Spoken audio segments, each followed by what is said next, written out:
quando você lê inferno, talvez não quer dizer um lugar ruim. A tradução não ficou muito boa. Quando fala Sheol, quer dizer o mundo dos mortos. E nosso texto diz que o mundo dos mortos e a destruição, que é a morte, são insaciáveis. Se existem 5 trilhões de pessoas no Sheol, caberiam outras 5 trilhões. E se a morte já matou 5 trilhões, mata mais 5 trilhões, porque é insaciável. E o sentido do olho aí é que nós somos insaciáveis. Você coloca qualquer coisa no lugar do olho: desejo, plano, cobiça, vaidade, sonhos. Nós somos insaciáveis. E o sentido do homem é que Deus, quando criou o homem, fez ele dormir e tirou da costela dele a Eva. Então Eva é parte do homem. E se você juntar 1 mais 1 para Deus é 1. Homem mais mulher é igual a homem, nesse sentido. Então quando a Bíblia fala nesse sentido do homem, ele não está excluindo as mulheres. Ele está falando que a nossa raça é insaciável. Por quê que nós somos insaciáveis? Porque Deus colocou o anseio dentro da gente. Está lá em Eclesiastes 3:11. Ele fez tudo apropriado a seu tempo. Também pôs no coração do homem o anseio pela eternidade. Mesmo assim, este não consegue compreender inteiramente o que Deus fez. É um anseio pela eternidade. Nós temos alguma coisa dentro de nós que faz a gente querer mais. Mais. Só que esse mais deveria ser Deus, que é eterno. Mas o pecado entrou e aí nós tiramos Deus do centro e nosso anseio foi desvirtuado. Nosso coração virou uma fábrica de ídolos e os nossos desejos voltaram-se para o plano terreno. É isso que Paulo fala em Romanos 7,14. Sabemos que a lei é espiritual, eu contudo não o sou, pois fui vendido como escravo ao pecado. Não entendo o que faço, pois não faço o que desejo. Olha o anseio dele aí. Ele quer fazer algo, mas ele não faz o que ele quer. Mas faço o que odeio.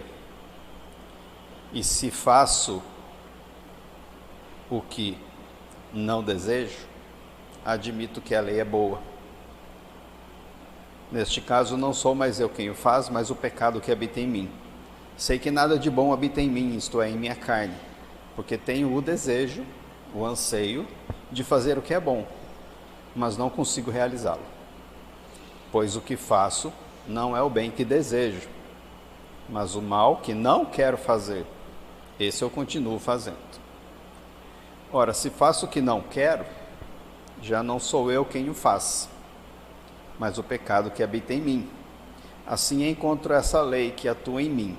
Quando quero, anseio fazer o bem, o mal está junto a mim. Esse é Paulo. Somos nós. Nós temos um desejo de fazer o bem, que nós não conseguimos fazer. Por quê? Porque o pecado mudou o nosso desejo, ele contaminou a nossa vida inteira. Nossa meditação hoje é sobre o 4º pecado, da insatisfação. Nós já vimos o pecado da ansiedade, que é uma incerteza temerária quanto ao futuro. Quando a gente não tem certeza, a gente fica com medo e dá ansiedade. Nós já vimos que a frustração, que gera irritação, é o resultado de algum acontecimento imediato que atrapalha os nossos planos ou desejos. A gente fica frustrado. E a gente viu que a primeira e a base de tudo isso é a impiedade. Hoje a gente vai tratar da insatisfação, que gera esse desejo, esse anseio insaciável em nós. O que é insatisfação? Ela é um desencanto causado pelo não cumprimento das nossas expectativas. Você tem desejos e eles não se cumprem, aí você se frustra. Quase sempre resulta de algo não temporário, mas permanente. Algo que demora para sair, que são imutáveis, coisas que a gente não tem controle. Por exemplo, um trabalho não gratificante pode gerar frustração ou uma falta de alguém para casar, ou a impossibilidade de ter filhos, ou um casamento infeliz, uma deficiência física, ou um desgosto em alguma atividade, em alguma responsabilidade. Aquela coisa que você sabe que tem que fazer, mas você não gosta. E se for fazer, faz com desgosto. Isso aí gera insatisfação. Mas tem uma variedade de termos que a gente vai pensar agora um pouquinho para a gente se encontrar nesse meio, porque ele é meio bagunçado. O que é satisfação? Qual a diferença da satisfação para o conformismo, para o contentamento, para o prazer, para a alegria e para a felicidade? Cada um é uma coisa diferente. A gente vai falar da insatisfação, que tem a ver com a satisfação. O que é satisfação? É você ser grato pelo que tem, mesmo que seja pouco. Estou satisfeito. O que é o conformismo? É quando a pessoa se conforma com algo que é inevitável e imutável. Ela se conforma. Eu sou baixinho, não sou alto. Não vou mudar isso. Então eu me conformo. Isso é o conformismo. A gente pode se conformar com as adversidades. A vida é assim. É difícil. É injusta. Eu sou injustiçado. É assim. O que é prazer? É um efeito gerado, pode ser um sentimento, uma sensação de uma satisfação cumprida. Gera um prazer. O que é alegria? Alegria é uma emoção. Como a tristeza, como a raiva, é uma emoção humana. E o que é felicidade? Aos olhos do mundo tem várias definições, pelo menos 7, que eu não vou falar hoje. Outro dia a gente fala disso, para comparar a felicidade do mundo com a felicidade bíblica, que é outra coisa, nada a ver, e ninguém no mundo fala. Então, para você entender, não é para a gente bagunçar a ideia agora, porque esses termos todos são intercambiáveis aí. Você pode ter alegria no contentamento sendo conformado, você pode ter prazer no conformismo e mesmo assim está insatisfeito. Depois você medita nesses termos, para você se encontrar você nas suas reações às situações. O que determina se nós somos satisfeitos ou insatisfeitos? É o problema em si? Não. É o grau de dificuldade? Não. É o jeito que você se posiciona. Não importa a dificuldade. Eu gostaria de ter uma Ferrari, aí eu ficaria satisfeito. Só que eu tenho um Fusca, então eu não sou satisfeito. Mas o meu vizinho, ele tem uma bicicleta, ele queria ter um Fusca, e ele está satisfeito com a bicicleta. Então isso é muito pessoal. O que é que determina se você é satisfeito ou insatisfeito? É o seu posicionamento pessoal diante do grau em que você enfrenta as dificuldades, não importa o nível delas. O problema é que a gente está tão acostumado a ficar ansioso, insatisfeito e descontente que a gente acaba achando que é normal reagir aos insucessos da vida desse jeito. A gente está sempre reclamando de alguma coisa.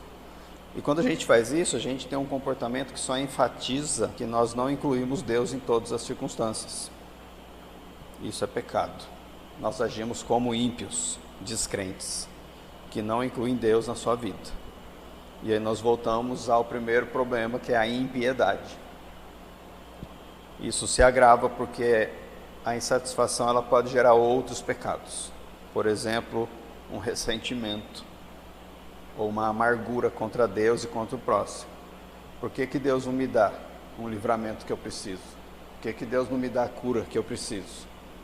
Por que eu trabalho tanto e não prospero? E fica sendo uma murmuração, uma reclamação, a ponto de virar um ressentimento ou uma amargura. Então a insatisfação parece inofensiva, mas ela não é. Ela pode sair de 4 situações, é o resultado de 4 coisas. Primeiro, é da nossa insaciedade carnal. O nosso pecado desse que nós lemos no nosso texto, que os nossos olhos são insaciáveis, é pecado. E é daí que sai a nossa insatisfação. Outro texto que fala disso é Eclesiastes 1:8. Todas as coisas trazem canseira. O homem não é capaz de descrevê-las. Os olhos nunca se saciam de ver, nem os ouvidos de ouvir. Isaías 55:2. Por que gastar dinheiro naquilo que não é pão, e o seu trabalho árduo naquilo que não satisfaz? Escutem, escutem-me, e comam o que é bom, e a alma de vocês se deliciará na mais fina refeição. Provérbios 13:4. Preguiçoso deseja, e nada consegue. Então ele tem um anseio e não consegue nada. É impressionante esse texto, porque ele fala que até o preguiçoso deseja. Nosso desejo é tão insaciável que mesmo quando a gente não faz nada, a gente continua querendo. O preguiçoso deseja e nada consegue, mas os desejos dos diligentes são amplamente satisfeitos. E Mateus 16:4, quando Jesus foi confrontado, testado pelos fariseus que pediram um sinal miraculoso, ele respondeu assim: uma geração perversa e adúltera pede um sinal miraculoso, mas nenhum sinal lhe será dado a não ser o sinal de Jonas. É isso que os fariseus queriam. Estavam insatisfeitos com a mensagem de Jesus, falando que ele era o Messias, que ele vinha de Deus, e eles queriam uma prova. Nos faz um sinal para a gente ver, aí a gente vai ficar satisfeito. Eles pediram um sinal. Jesus falou: não, para essa geração perversa e adúltera, nenhum sinal será dado. Então esse é o primeiro motivo da nossa insatisfação. A nossa insaciedade carnal, por nós não sermos saciáveis, nós nunca vamos ficar satisfeitos. Então você começa a identificar em qual área da sua vida você é insaciável, porque ali está um motivo de pecado, para você não ser mais desse jeito. A segunda fonte vai aprofundando o pecado, é a inaceitação da vontade de Deus. Isso aqui é bem parecido com a frustração. Quando você se frustra quando as coisas estão do jeito que estão, ou você fica insatisfeito. Tenho 7 exemplos para você entender. Em Números 14:2, no contexto de que os israelitas se queixaram sobre a terra prometida. Olha o que eles falaram. Os espias voltaram da terra, prestaram conta, e olha o que os israelitas falaram em Números 14:2. Todos os israelitas queixaram-se contra Moisés e contra Arão, e toda a comunidade lhes disse: quem dera tivéssemos morrido no Egito ou neste deserto. Não ficaram satisfeitos da terra prometida estar ali na cara deles, mas ter gigantes, homens fortes, ter recursos militares, apesar de toda a promessa feita por Deus e de toda a riqueza do lugar. Eles não ficaram satisfeitos. Eles queriam um lugar livre, com casas construídas, campos plantados, águas correntes limpas e sem ninguém morando lá. Deus prometeu. Agora a gente vai ter que entrar e brigar para ter? Qual foi a punição deles? Todos eles morreram no deserto, depois de 40 anos vagando no deserto, exceto 2 pessoas, Josué e Caleb, que não tiveram essa postura. Outro exemplo, Arão e Miriam, os 2 irmãos de Moisés, reclamaram da esposa de Moisés e da sua liderança em Números 12:1 e 2. Miriam e Arão começaram a criticar Moisés porque ele havia se casado com uma mulher cuxita. Não era do povo de Deus, não era israelita, ela era cuxita. Será que o Senhor tem falado apenas por meio de Moisés? Perguntaram. Também não tem ele falado por meio de nós? Não estavam satisfeitos com a esposa de Moisés e com a liderança de Moisés. Qual foi a punição deles? Miriam pegou lepra e ficou 7 dias fora do acampamento, e o acampamento não pôde se mover enquanto ela não voltou. Então, além de ela ficar doente, ela foi envergonhada por 7 dias fora do acampamento. E todo mundo querendo sair do lugar para andar com o povo de Deus, e ela não pôde andar. Ninguém pôde andar por causa dela. Terceiro exemplo, 1 Samuel 15, a gente não vai ler. Quando Saul não obedeceu Deus, ele poupou o rei Agag dos amalequitas e o melhor gado que ele encontrou lá. Ela para ele entrar, matar tudo. Deus consagrou os amalequitas para destruição total. Mas ele poupou o melhor do gado e o seu rei. Qual foi sua punição? Deus o rejeitou como rei de Israel. Ele não se satisfez em cumprir a vontade de Deus. Ele cumpriu a vontade dele. Aí ele ficou satisfeito. Eu sei o que é melhor. Outro exemplo de Salomão, quando ele adorou os deuses das suas mulheres estrangeiras pagãs. 1 Reis 11. Qual foi a sua punição? Deus dividiu o reino de Israel depois da sua morte. Outro exemplo é o do rei Herodes Agripa I, que aceitou a glória do povo, em Atos 12, quando o povo chamou ele de Deus. Falou, nossa, você não fala como voz dos homens, mas voz de Deus. Ele não deu glória a Deus. O que aconteceu com ele? Um anjo do Senhor o feriu e ele morreu comido por vermes. E o último exemplo de Pedro, quando ele repreendeu Jesus, que falou que ia morrer. Qual foi a punição? Afasta-te de mim, Satanás, pois você não pensa nas coisas de Deus, mas nas dos homens. Porque era projeto de Deus que Jesus morresse. Pedro não se satisfez com o projeto de Deus, falado pela boca de Jesus. Herodes não se satisfez em ser só o rei, ele queria ser Deus. Tem mais um, Ananias e Safira, 2 convertidos do Novo Testamento da igreja de Atos, que venderam um campo e deram de oferta metade do valor que eles conseguiram no terreno, mas mentiram para o Espírito Santo, falando que era o valor total, para eles poderem ficar com metade. Não estavam satisfeitos em depender de Deus, em falar a verdade, em serem humildes. Não se satisfizeram, quiseram guardar para eles e mentiram. Qual foi a punição? Os 2 caíram mortos. Primeiro motivo, então, que a gente fica insatisfeito, por causa da nossa insaciedade carnal. Segundo motivo, que a gente não aceita a vontade de Deus.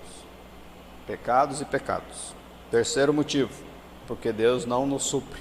E aí nós ficamos insaciados, que começa a apertar a coisa. A gente está no pecado, não se arrepende. Deus arranca a bênção, retém a provisão. Ele avisa antes, mas se não tem arrependimento, Deus derrama sua ira contra toda a impiedade. Romanos 1,18. A ira de Deus é revelada do céu contra toda a impiedade e injustiça dos homens que suprimem a verdade pela injustiça. E uma das formas de ele derramar sua ira é pela retenção. Ele para de doar. Exemplos. Levítico 26, 26. Quando eu lhes cortar o suprimento de pão, 10 mulheres assarão o pão num único forno e repartirão o pão a peso. Vocês comerão, mas não ficarão satisfeitos. Quer ficar satisfeito?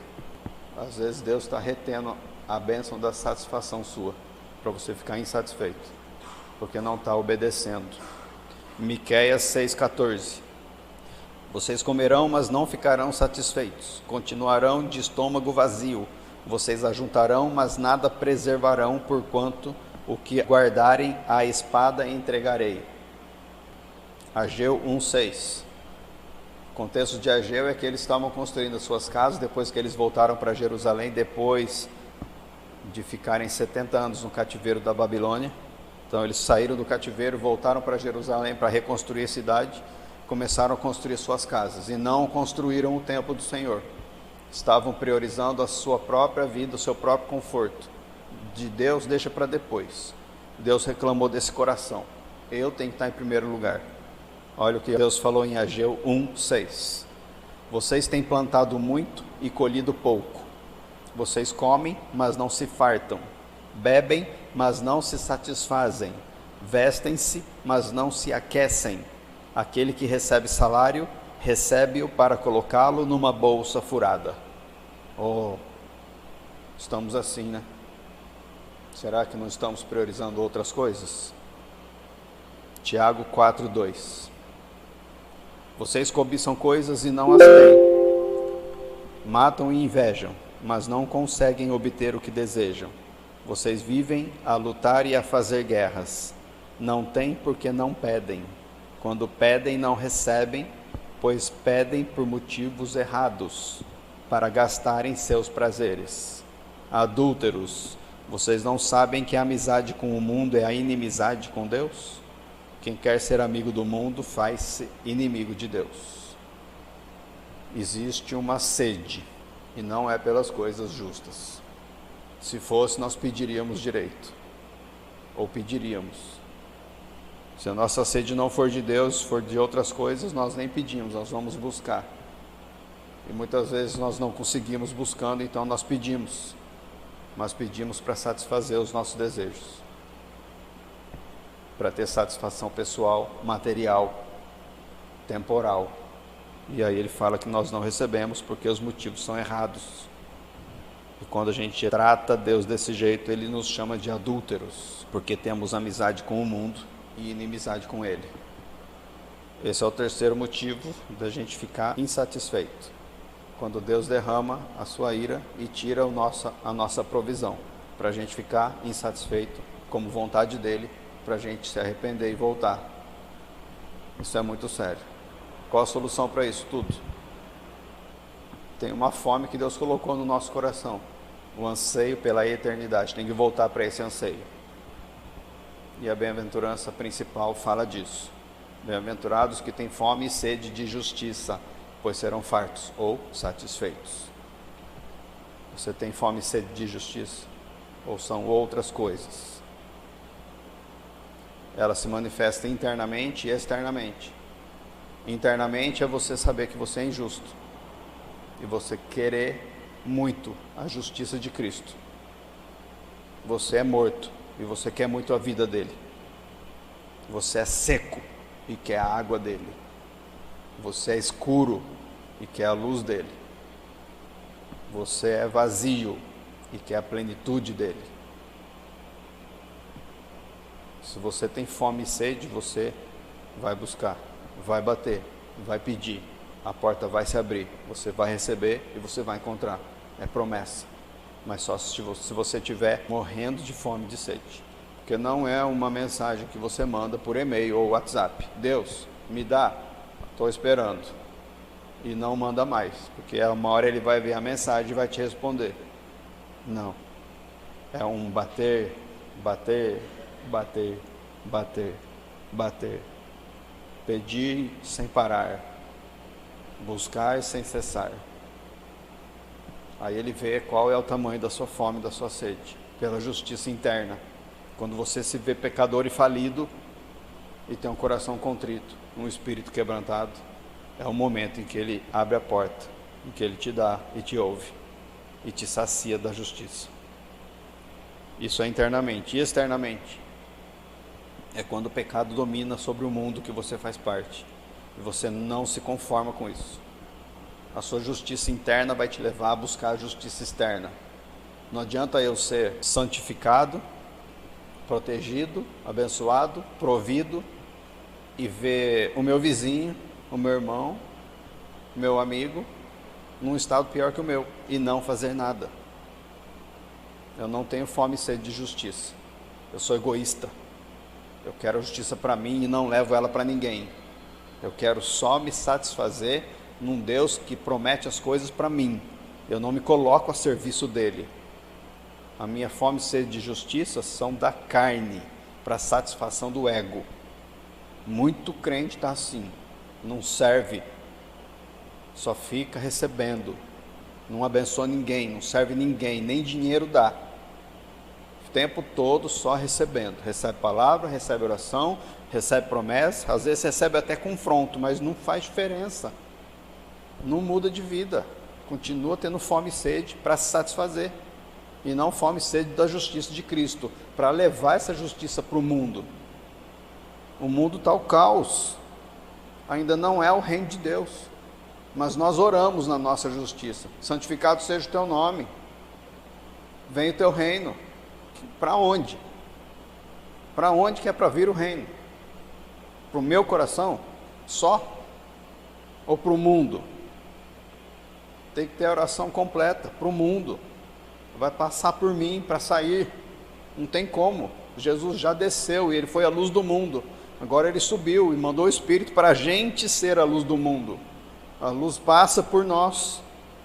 Se você tiver essa fome completa e essa sede completa, quando você tiver com inanição, morrendo mesmo de fome e de sede, você não vai conseguir ficar quieto, nem internamente, nem externamente. Você vai aos pés da cruz, clamando pela graça para te derramar justiça, vida.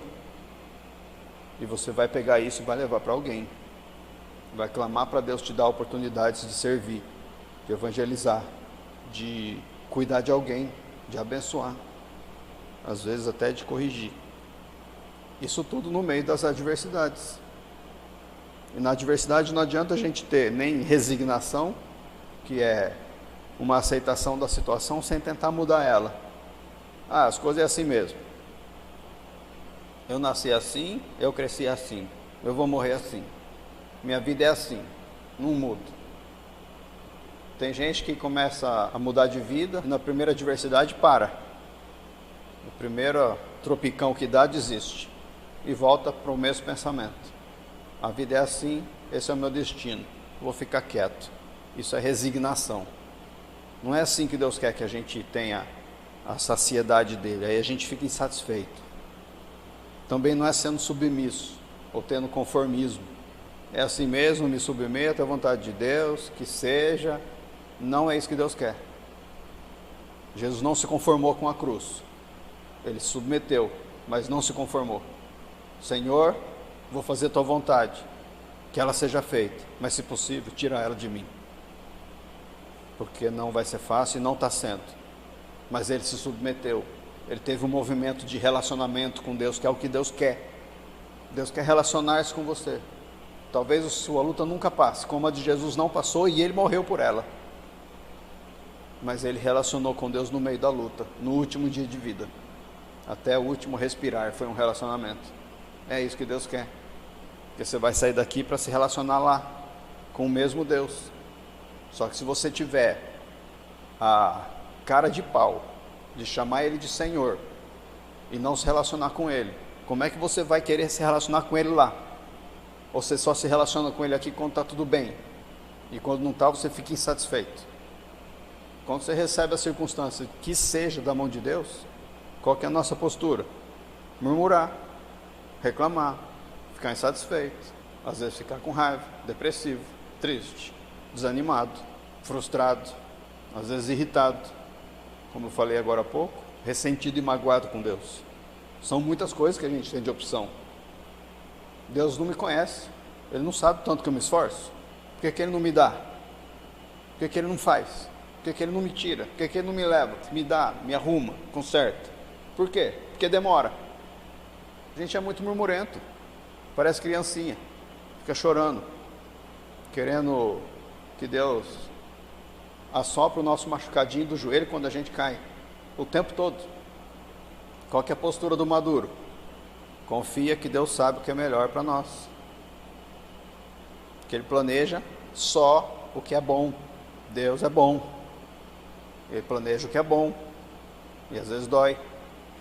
Quando você tem essa postura, você consegue pedir para Deus te usar no meio da dificuldade. Você já faz isso? Quanto mais intensa a dificuldade, mais você pede para Deus te usar. É diferente de pedir para Deus te livrar. Você passa de vítima a administrador da dificuldade. Deus não criou escravos. Deus chamou escravos para se tornarem filhos, para saírem de vítimas a serem regentes, administradores das situações, comandantes nessa terra.